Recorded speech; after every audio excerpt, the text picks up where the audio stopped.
Psalm 119, verses 105 through 112. And it can be found on page 439 in your pew Bibles. Once again, Psalm 119, verses 105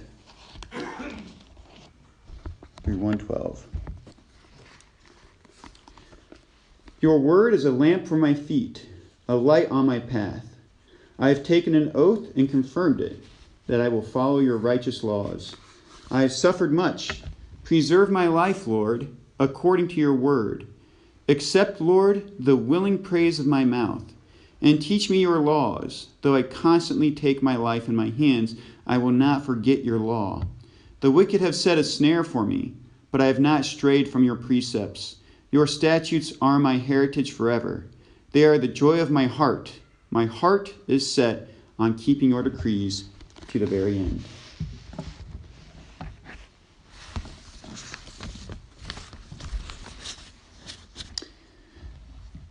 So this morning, we're going to be concluding a 4-part series on what the Bible is all about. The first message in the series was it's all about credibility, and that was why we read the Bible. The second message was it's all about God, so that was who the Bible is all about. The third one is it's all about 2 promises, and that was what the Bible is about. And then finally today is it's all about everything, and that's how we apply it to our lives. So it's all about everything. So that sounds like a pretty big topic. So you might want to take notes today if you have a pen and paper or pencil and paper handy. If not, we're going to be recording this, and so you'll be able to listen to it on the Facebook page. If you're unaware that we've been posting the messages to the Facebook page, so you can check that out. Sometime during the week we'll have that posted. So it's all about everything. And I want to start off with a story that I heard, and it's about a young man who found a magical lamp, which is kind of fitting because Aladdin just came out. Go figure. So a young man found this magical lamp, and he picked it up, and a genie popped out, of course. And the genie told him, I'm going to grant you 3 wishes. Okay, so the young man thought about it. He wasn't very selfish, and he said, genie, I wish for world peace. The genie snaps his fingers, and the world is at peace. Everybody loves each other. Things are working out great. And this boy sees this happen, and he just is very grateful, and he's thinking about, man, what can my next wish be? We got world peace. And he starts thinking, genie, I wish that the most beautiful, nicest girl on the planet would fall in love with me. Genie snaps his fingers. The most beautiful girl he's ever met in his life appears before him. She starts talking to him. He gets her number. They schedule a date. And he's just really just loving this. He's just can't think of a whole lot else that he would ask for other than this. And he starts thinking, he's a big sports fan, Cleveland Browns fan, believe it or not. And he says, Genie, I wish the Cleveland Browns would win the Super Bowl. Genie snaps his finger, and the young man sees himself in the sky, soaring through the air, and he's totally confused. He looks down, and there's a pig beneath him, carrying him through the air. And he gets angry. He says, Genie, this is not what I wished for. The genie said, yeah, but this is a little more realistic. So today it's all about everything. When we're talking about everything, we're actually getting down to, we're all really talking about purpose.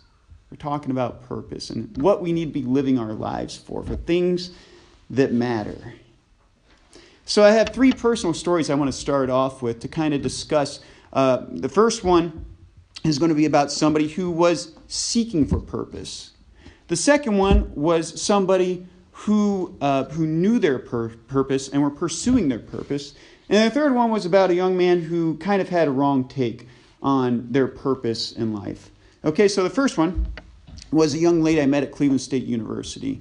And she appeared at the first Bible study of the year for Campus Bible Fellowship. And we were going around the room. We asked the question, what do you expect to take from this Bible study? What do you expect to get from this Bible study this year? And her answer was she was looking to find herself. So young people, and just people at every stage of life really, are looking to find themselves. So she was seeking. Another young lady I met while I was at Cleveland State, and she actually was from Case Western Reserve. She became a believer in Jesus Christ at the age of 4. So I thought I was young when I came to know Christ, but she was 4 years old. And she determined when she was 7 years old that the way that she wanted to serve God was by becoming an actress. And so she pursued that and she achieved it. She's now an actress in New York. So that was somebody that knew their purpose and did everything they could to pursue that. Now, I want to tell you about a foolish young man by the name of Bill Sang. Back in high school, I had, because of entertainment and just things that I was learning at different places, that I believed that life was all about death. Life was all about death. In fact, my favorite poem was one by Emily Dickinson. It was called Because I Could Not Stop for Death, He Kindly Stopped for Me. Now, it's a great poem. I'm not knocking the poem, but I had a wrong perspective on what life was all about, because I perceived that ultimately everything dies eventually, so it's really all about death. It's one thing that we all have in common. So Psalm 119 gives us some very interesting perspective on pursuing our purpose, pursuing what's right before us, that God wants us to go after. It says that His word is a lamp to our feet and a light to our path. And that paints a very good illustration for us of what our walk with God is like, that we can see the path before us, but only one step at a time. So we can't see the whole path. We can't see everything in front of us. We can just see where our foot is landing next. And as long as we stay on the path that God has for us, that things are going to turn out good for us. The way to live a life filled with good works is to live a life that honors our values. To do that, we must define our values. And I'm referring specifically to Ephesians 2:10 here. That says that God prepared us to do good works that He ordained for us to do in advance. So you might be asking yourself, what good works? Well, like I said, we have to define our values in order to understand what those good works are. Because God has a purpose for each one of us, but we all fit into God's plan in different ways. And so how do you know what your purpose is? Well, you have to do it by defining what your values are. And as believers in Jesus Christ, we know that we can define our values by what the Bible tells us. The most direct passage in the Bible that I can find, the most direct chapter in the Bible I could find to help us to learn how to do that, is Philippians chapter 2, specifically verses 5 through 11. I'm not going to read it right now. I'll let you read it yourself, but I'll kind of summarize it for you. That it defines our values as believers as exemplified by Jesus Himself. It says that you should have an attitude of that of Jesus. And it gives us the most important characteristic of Jesus, which was His humility as expressed through His obedience to God. The fact that He was so focused on fulfilling His purpose that He did not let anything sway Him from that. Everything that He did in His ministry was focused on His purpose, which was to die on a cross for all of humanity, to forgive us of our sins. And so whether it was what He ate, whether it was what He drank, whether it was how He prayed, how He ministered to people, His prophesying, all of it was centralized around His purpose, that He was heading toward the cross. This means if we get our values from the Bible and Jesus is our model, that we too need to have lives that reflect our relationship to God the way that Jesus did through His obedience to God. And so our lives too need to reflect that same relationship. In fact, Romans chapter 12 says, Romans chapter 12:1 to be specific, it says that we are to be living sacrifices. So as Jesus went to the cross as a sacrifice for us and died on the cross for us, so are we to lay down our lives for one another and lay down our lives pursuing this purpose that God has for us. So as Jesus laid down His life for us and made it His life's mission to die on the cross, we need to honor God with an intense focus on fulfilling our purpose. And we need to And you might be confused with how to do that. I mean, it's very easy to say these sorts of things, to say that we need to live lives full of purpose, we need to do good works and all that. How do we do good works? Well, I think that the way that we start is we need to do away with the idea of living, brace yourselves, a balanced life. At this point, you're probably thinking, what on earth am I saying? We must do away with the idea of living a balanced life. Who lives a balanced life? Nobody. Nobody lives a balanced life. That we have a tendency to compartmentalize all the areas of our life. For instance, we might put church over here and everything we deem important over there.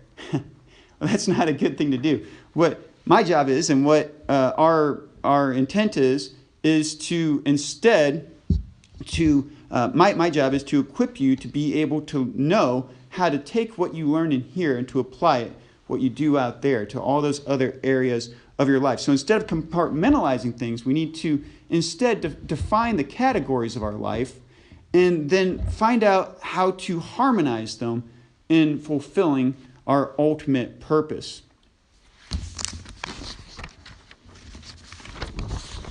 So if there is something you need to know to live a better life, it can be found in the Bible. We define our values through what the Bible says, and we live our lives and purposes out according to what the Bible tells us to do.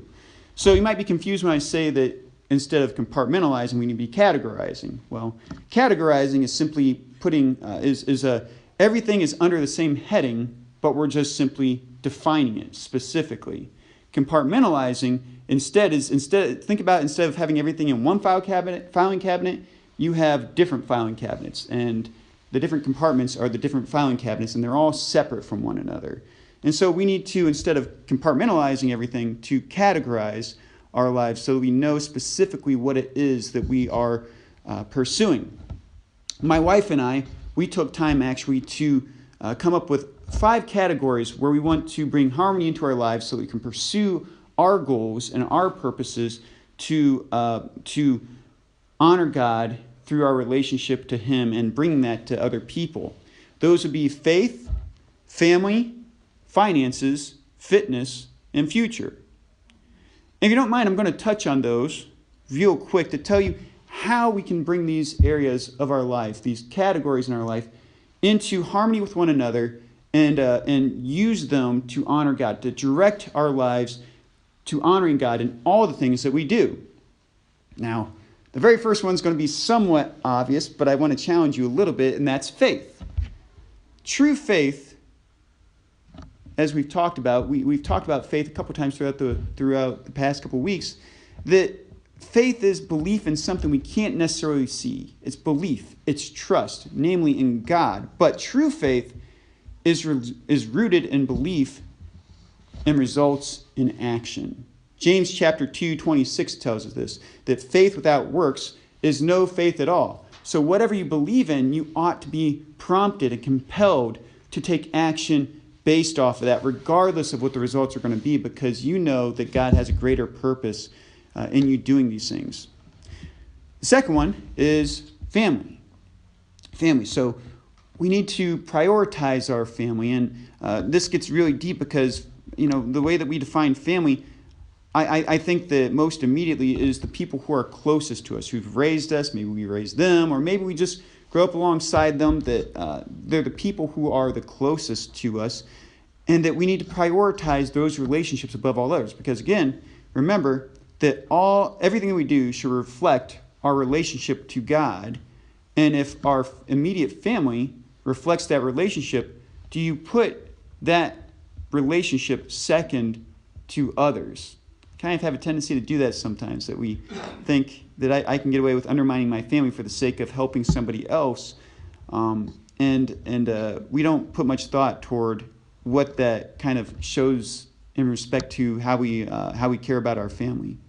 1 Timothy 5:8 says, if you neglect your family, you are worse than an unbeliever. And so we need to put high priority on taking care of our family above other relationships. Finances. So I pulled out 3 stories actually, that talk about our attitude toward finances that Jesus spoke about. The first one is Mark chapter 12, 41 through 44, and it's about a widow who puts a penny into an offering. And in this example, Jesus says this woman gave more than everybody else who offered up their gifts that day. And his justification for it was that she gave everything she had to live on. What's the lesson that we have to learn from that? Give generously. So that's the first thing in handling your finances. Make sure you give generously. Matthew 13:44 is a short parable about a buried treasure in a field. And this person sells everything he has to buy this field because he knows there's a great treasure in it. Well, what he's teaching us there is to spend our money on things that matter. And the last one in terms of finances is Luke 16:9. And by the way, there's more lessons we can learn from the Bible in terms of how to handle our finances, how to honor our God in that area of our lives. Luke 16:9 is about a shrewd manager who actually kind of messes up, and then he has to call up, he has to contact all these people about compromising so that they could pay off a portion of their debt, because he knows he's getting fired by his boss because of the poor job that he did, but he knew that he could make friends with these people by cutting their debt and at least getting some money for his boss.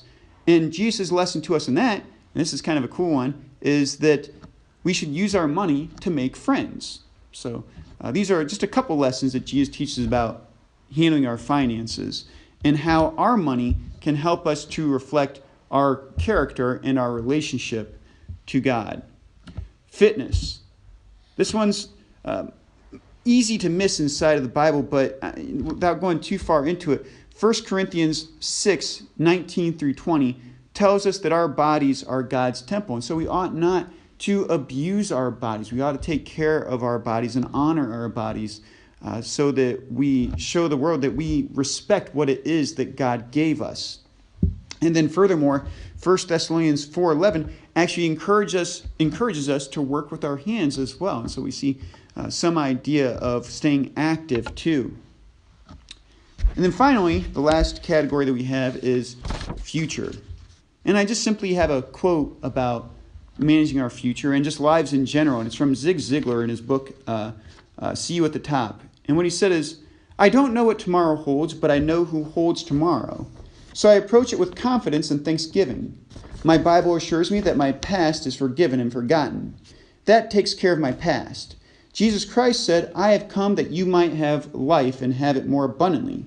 That takes care of my present. John 3:16 assures me I will have everlasting life, and that takes care of my future. With my past forgiven, my present secure, and my future irrevocably guaranteed, why shouldn't I be enthusiastically optimistic?" And so in conclusion, the Bible is about everything, and everything in our lives should be given to honor God. So the Bible is about everything, our past, present, and future. And as we apply the Bible to our lives, we will become complete, not lacking anything. If you will, please join me.